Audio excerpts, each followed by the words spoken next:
Shalom, I'm Rabbi Michael Panitz. I'm the Rabbi of Temple Israel of Norfolk, Virginia, and I have the honor of speaking to you from the pulpit of our congregation. My message at this time is entitled, Channeling the God of Jacob. At this time of existential threat hanging over the heads of our Jewish people in Israel, and with anti-Semitism sharply on the rise in America and worldwide, it is only natural that we read the Bible with lenses calibrated to pick up the tension in the Jewish condition. This week's biblical portion, like so many others, yields lessons to one reading with a focus provided by such lenses. Our Torah portion deals with two of the three patriarchs, Isaac and his son, Jacob. They represent different personality types. Isaac may have been traumatized for life by the near-death experience he survived as a child, taken up Mount Moriah to be a sacrifice at the divine command, and only spared at the last minute by a new voice from heaven. Isaac survived the ordeal, but the man who grew out of the lad coming down from that place of fear was forever driven to seek security.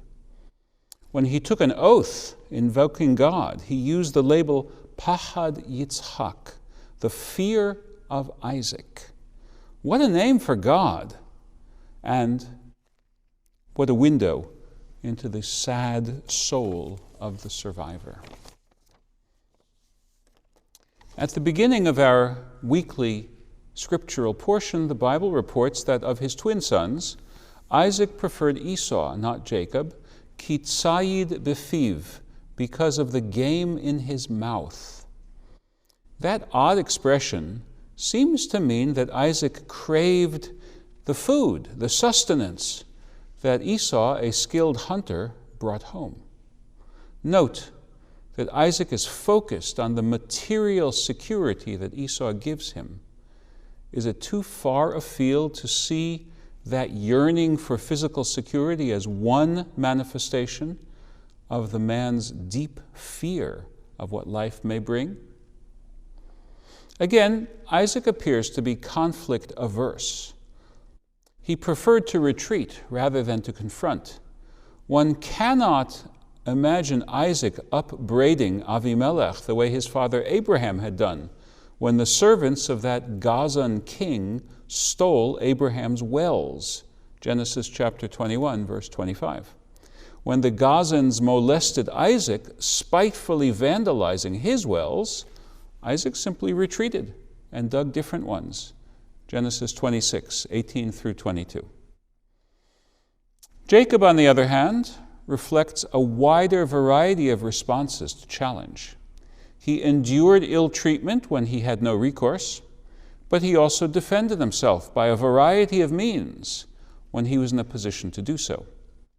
He used his sophisticated knowledge of animal husbandry to thwart his evil father-in-law's attempt to defraud him. Ultimately, Jacob succeeded in forcing Laban to accept what today we call a two-state solution.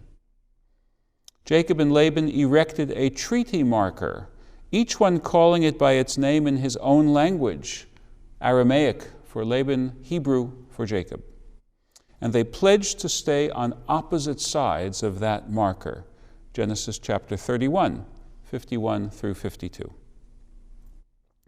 When Jacob needed to face his brother Esau, he prepared an entire suite of responses, prepared to use any or all as circumstances might dictate.